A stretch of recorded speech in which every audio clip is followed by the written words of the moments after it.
रुकावटें सबके रास्ते में होती है। कोई थककर किस्मत को कोसता है तो कोई किस्मत से लड़कर अपनी तकदीर को लिखता है।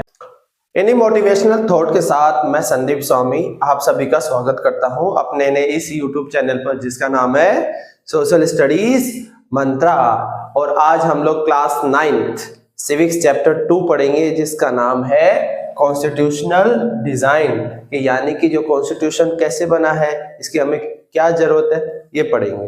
तो हम लोग इंडिया के बारे में भी पढ़ेंगे, लेकिन उससे पहले हम लोग जान लेते हैं साउथ अफ्रीका में कि साउथ अफ्रीका में कॉन्स्टिट्यूशन कैसे पढ़ेंगे। Democratic constitution in South Africa, और जिस पर्सन का सबसे ज्यादा रोल है वो है नेल्सन मंडेला।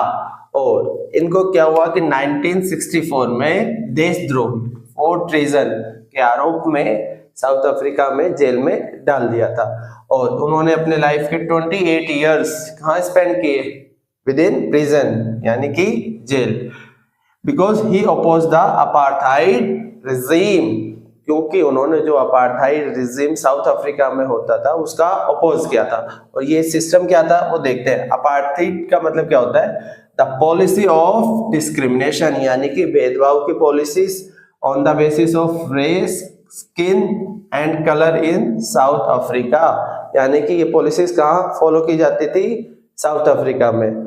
और इस रेस के बेस पे, स्किन या कलर के बेस पर जो डिफरेंस किया जाता था ह्यूमंस के बीच में, और बेसिकली यहाँ पर डिवाइड कर दिया था पीपल को on the basis of skin colour on 2 categories. First category is white जो रूलर थे यानी कि britisher. Second category is non white में आते थे एक ब्लैक, और सेकेंड होता था कलर्ड।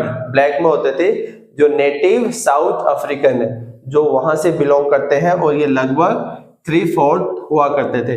कलर्ड में वो होते थे जो इंडिया से माइग्रेट कर गए, which migrated from India. Next, problems faced by blacks.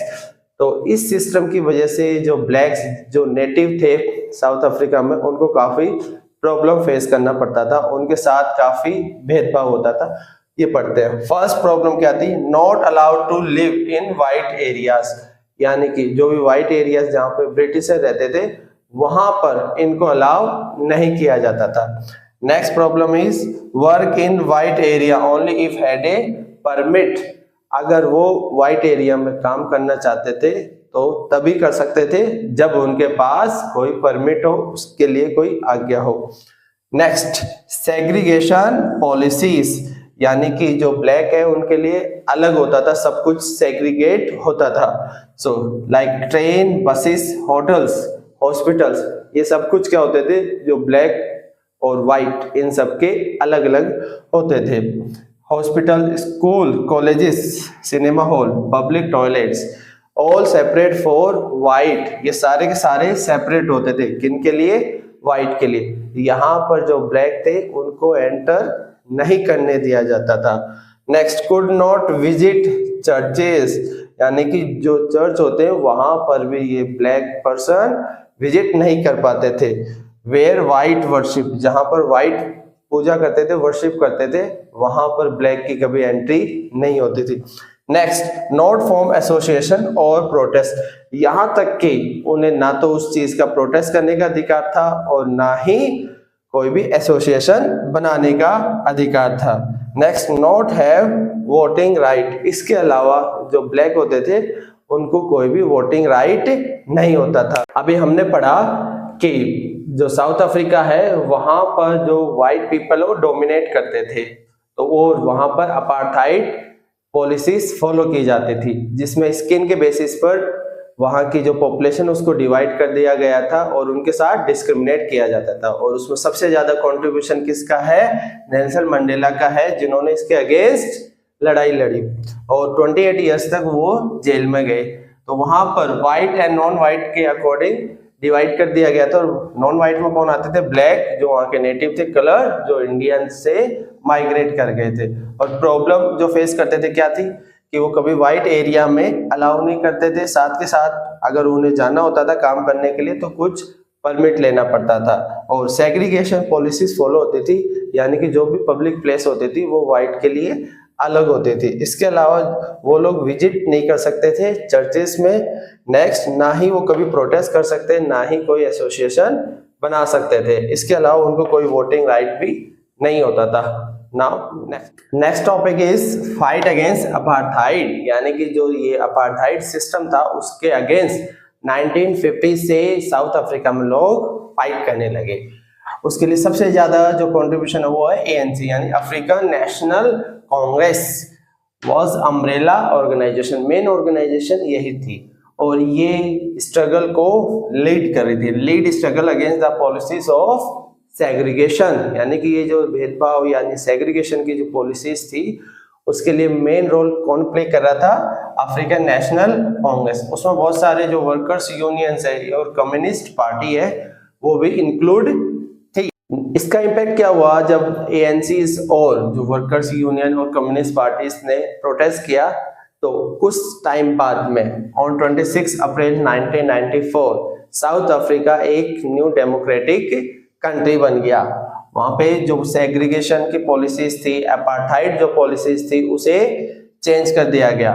Next, discriminatory laws were repealed, जो भी लॉज जो भेदभाव करते थे ब्लैक एंड व्हाइट में, उनको हटा दिया गया था। Next, ban on political parties lifted, जो भी पॉलिटिकल पार्टीज पे जो बैन लगा था उसको रिमूव कर दिया गया, हटा दिया गया। Next, Nelson Mandela freed after 28 years, यानी 28 साल के बाद नेल्सन मंडेला को फ्री कर दिया गया और ही बिकेम फर्स्ट प्रेसिडेंट, और वो क्या बन गए? साउथ अफ्रीका के फर्स्ट प्रेसिडेंट बन गए। तो उसके बाद क्या हुआ? जो भी ब्लैक लीडर्स थी उन्होंने अपील किया लोगों को टू फॉरगिव व्हाइट, यानी कि व्हाइट को माफ कर दिया जाए और to drawn up a constitution, और मिलकर एक नया कॉन्स्टिट्यूशन बनाते हैं। और उन्होंने क्या किया? Build a new South Africa based on equality of all races, और लोगों से अपील की कि अब न्यू साउथ अफ्रीका बनाते हैं जिसमें सब लोगों को इक्वलिटी हो, किसी तरीके का कोई भेदभाव ना हो। आफ्टर 2 इयर्स, 2 साल के बाद डिस्कस करने के बाद साउथ अफ्रीका में one of the finest constitution बनकर तैयार हो गया। इस तरीके से हमने देखा कि कितना स्ट्रगल करना पड़ा साउथ अफ्रीका में ब्लैक को अगेंस्ट व्हाइट, लेकिन उन्होंने उसके अगेंस्ट प्रोटेस्ट अपना कंटिन्यू रखा और साउथ अफ्रीका क्या बन गया? एक डेमोक्रेटिक कंट्री बन गया और वहां पर एक बेटर कॉन्स्टिट्यूशन बनके तैयार हो गया, जिस वजह से जो लोग हैं उनको इक्वलिटी मिल गई। अब पढ़ेंगे हम लोग जो इंडिया का कॉन्स्टिट्यूशन है उसके बारे में। नेक्स्ट इज कॉन्स्टिट्यूशन क्या होता है? बेसिकली कॉन्स्टिट्यूशन क्या होता है? Is a set of written rules and regulation, यानी कि जो रिटन रूल्स एंड रेगुलेशन है उन्हें हम लोग क्या बोलेंगे? कॉन्स्टिट्यूशन। इसको हिंदी में हम लोग संविधान बोलते हैं। Which is accepted by all people living together in a country, यानी एक देश में रहने वाले सभी लोग सिटीजन उसको एक्सेप्ट करते हैं। It is the supreme law, ये क्या होता है? एक तरीके से सुप्रीम लॉ होता है, मेन कानून या नियम होता है। दैट डिटरमाइन रिलेशनशिप, जो रिलेशनशिप डिटरमाइन करता है किसके बीच में? Among people living in A territory, that is called citizen, यानी सिटीजन के बीच में, और बिटवीन पीपल एंड गवर्नमेंट, इनके बीच में रिलेशनशिप डिटरमाइन करता है। अब हम लोग नेक्स्ट पढ़ते हैं कि हमें इसकी जरूरत क्यों है। Why do we need a constitution, कि हमें कॉन्स्टिट्यूशन की क्या जरूरत है। Next, first point is it generated degree of trust and coordination among people, ये लोगों के बीच में ट्रस्ट एंड कोऑर्डिनेशन जनरेट करता है। इसका रीजन ये है क्योंकि जो कॉन्स्टिट्यूशन है वो ज्यादातर कंट्री में रिटन में होता है, तो जिस वजह से लोगों का इस पर ज्यादा विश्वास होता है। Next, it specify how the government constituted, ये स्पेसिफाई करता है कि गवर्नमेंट कैसे बनेगी। Who will have power to make decision, और किसको पावर है डिसीजन लेने की, इसमें सारे प्रोसीजर बताया गया है। Next is it less down limit, ये लिमिट लगाता है किस पर? On the power of government, कि जो गवर्नमेंट की पावर है उस पर भी ये लिमिट लगाता है। And tell us the right of the citizen, और सिटीजन को उसके अधिकार, उसके राइट्स के बारे में बताता है। हमारे कॉन्स्टिट्यूशन में बहुत सारे फंडामेंटल राइट्स दिए गए हैं, कुछ कॉन्स्टिट्यूशनल राइट्स दिए गए हैं। सो इन राइट की वजह से जो सिटीजन है उनको प्रोटेक्शन मिलती है against policies, against laws of government, कि गवर्नमेंट आपके अगेंस्ट कुछ भी ऐसे नियम वगैरह नहीं बना सकती। Next is it expresses the aspirations of peoples, कि ये लोगों की एस्पिरेशन को एक्सप्रेस करता है about creating a good society, कि एक अच्छी सोसाइटी बना सके। सो हमने जाना कि कॉन्स्टिट्यूशन क्या होता है और कॉन्स्टिट्यूशन की नीड क्या है।